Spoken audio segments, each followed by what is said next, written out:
ফলন আল্লাহ ভালো দেয় নাই। আমি বলছি ভাই আপনার জমি থেকে এবার আমার অর্ধেক ধান দেন।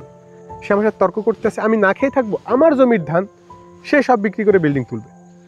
না রে ভাই, এই যে কটা ধান হয়েছে না, আমি এবার এই ধান কটা বিক্রি করে আমার ওই যে ভাঙা ঘরটা ওইটার একটু মেরামত করবো।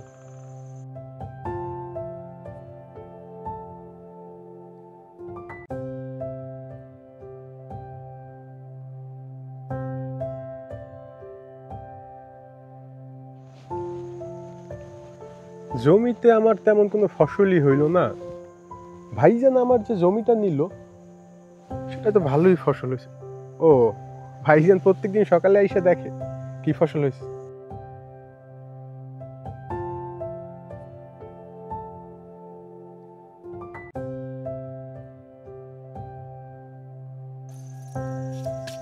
এবার তো একটা ভালো ফসল হয়েছে, এবার আল্লাহর রহমতে ভালো একটা অর্থ হাতে আসবে ইনশাল্লাহ। ভাইজান,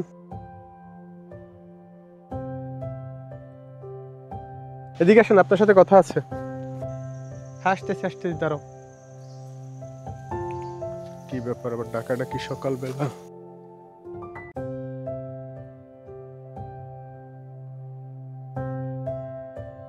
কি হয়েছে, ডাকলি কেন? ভাইজান, এবছর দেখেন আমার জমিতে তেমন কোনো ফসলই হয় নাই। আপনি তো আমার জমি চাষ করছেন, আল্লাহ আপনাকে অনেক ফসল দিছে, এই ফসল থেকে আমাকে অর্ধেক দিবেন। না রে ভাই, এই যে কটা ধান হয়েছে না, আমি এবার এই ধান কটা বিক্রি করে আমার ওই যে ভাঙা ঘরটা ওইটার একটু মেরামত করব। না ভাইজান, এটা হয় না, এটা সম্পূর্ণ জমিটাই হচ্ছে আমার। আপনি চাইছেন, আমি আপনাকে চাষ করতে দিছি, আপনি চাষ করছেন, আমার ফসল হয় নাই, আমি না খেয়ে থাকবো, আমার জমির ধান বিক্রি করে আপনি বিল্ডিং তুলবেন, এটা আমি মানব না। আপনি যদি না দেন, আমার জমির ধান আমি সব কাইটে নিয়ে যাব। গার্জনে চাইলেও সব কিছু হবে না। কেন, আমি চাষ করছি, তুমি কেটে কেন নেবা? হ্যাঁ, জমি তোমার, তুমি আমার দিছো, এখানে আবার গায়ের জোর কি? বুঝলাম না তো আপনার কথা। আপনার আমি ভালোভাবে বলছি আমার জমিতে ধান হয় নাই, গায়ের জোর কি? জমি আমার না, আমি চাষ করতে দিছি, আমি চাষ করে খাইবেন। আমার জমিতে ধান হয় নাই, আমি কি না খাই থাকবো? আসসালামু আলাইকুম। ওয়ালাইকুম আসসালাম। কি ব্যাপার, এখানে তোমরা দুই ভাই এত তর্ক করতেছো কেন? তর্ক করছি না তো, একটু কথা বলছি। না না, আমি তো অনেকক্ষণ ধরে ওইখানে দাঁড়িয়ে দেখতেছিলাম তোমরা দুই ভাই খুব চিল্লাপাল্লা করতেছো। তর্ক না, এই আমার সম্পত্তিটাই তারে দিছি চাষাবাদ করে খাওয়ার জন্য। দেখেন আমার জমিতে চাষবাস করছি, ফলন আল্লাহ ভালো দেয় নাই। আমি বলছি ভাই আপনার জমি থেকে এবার আমার অর্ধেক ধান দেন। সে আমার সাথে তর্ক করতেছে, আমি না খেয়ে থাকবো, আমার জমির ধান সে সব বিক্রি করে বিল্ডিং তুলবে। আপনাকে আমরা সবাই মিলে ভালোবাসি, একজন ধর্মীয় লোক মেম্বার বানাইছি। এখন আল্লাহর আইন অনুযায়ী যে বিচার হয় আপনি সেটা করেন। কইরা যদি সে আমারে দেয় তো আমি শান্তিপূর্ণভাবে নেব, আর না দিলে আমি জোর করে আমার সব ধান আমি কেটে নিয়ে যাব। এখন এখানে বসে চিল্লাচিল্লি করো না। আগামীকাল তোমাদের বাড়িতে একটা বৈঠক হবে, যা হবে সেইখানে একটা সমাধান হবে। এইখানে দাঁড়িয়ে চিল্লাচিল্লি করে কোনো লাভ হবে না।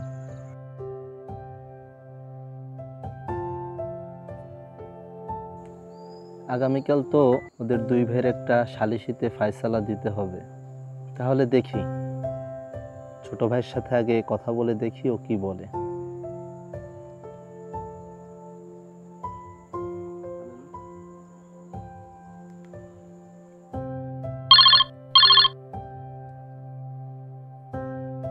আসসালামু আলাইকুম।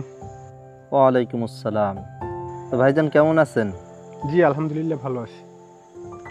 আপনাকে তো আমরা সবাই ভালোবাসে মেম্বার বানাইছি, এবার একটু দেখেন আমার বিষয়টা। তা আপনার পক্ষে যদি আপনি রায় চান তাহলে আমাকে আপনি 50,000 টাকা দিবেন, তাহলে আমি আপনার পক্ষে রায়টা দিয়ে দেব। আমার পক্ষে রায় দিতে হইলে আপনার 50,000 টাকা লাগবে। ধুরু মিয়া, রাহেন ফোন, রাহেন।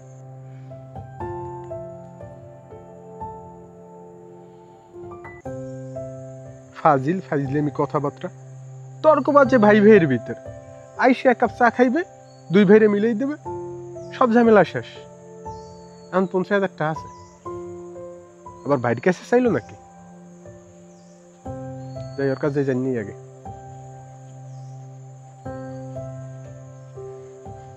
ভাইজান, কি হয়েছে বলো?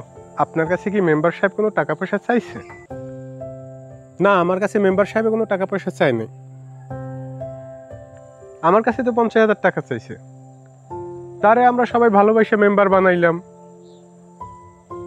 সে এখন আমাদের দুই ভাইয়ের ঝামেলার ভিতরে একটা ফায়দা লুটবে। ধান হয়েছে আমাদের হয়তো 1-1.5 লাখ টাকার, সে 50,000 টাকা নিয়ে যাবে। তুমি তো বোঝো না, দুই ভাইয়ের ঝামেলা দুই ভাই মিট করবো। তৃতীয় পক্ষ কেন ঢুকাবো? তৃতীয় পক্ষ ঢুকে ফায়দা লোড়ার জন্য। এটা তুমি বোঝো না?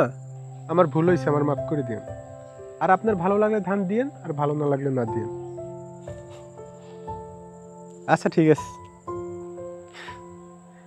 তোমাকে আমি ধান দিয়ে দিব, সমস্যা নাই। আচ্ছা, আসসালামু আলাইকুম ভাইজান। ওয়ালাইকুম আসসালাম। আমাদের সমাজে আমরা অনেক সময় ভাই ভাই তর্ক করি। এই তর্কের মাঝে যদি কখনো তৃতীয় পক্ষ ঢুকে যায়, তখন সেই ঝামেলাটাকে আরো বড় সৃষ্টি করে দেয়। তখন ভাই ভাইয়ের মধ্যে সম্পর্কটা খারাপ হয়ে যায়। ভাই ভাই তর্ক বাজিয়ে দিয়ে তারা মাঝখানে একটা সুযোগ নিতে চাচ্ছে, কিন্তু এই সুযোগটা আমাদের দেয়া উচিত নয়। পরিবারের ভিতর কখনোই তৃতীয় পক্ষ টেনে আনা উচিত নয়, তাতে ভালোর চেয়ে খারাপ বেশি হতে পারে। আমরা এই ভিডিও থেকে ভালো দিকটা গ্রহণ করব এবং মন্দ দিকটা বর্জন করব।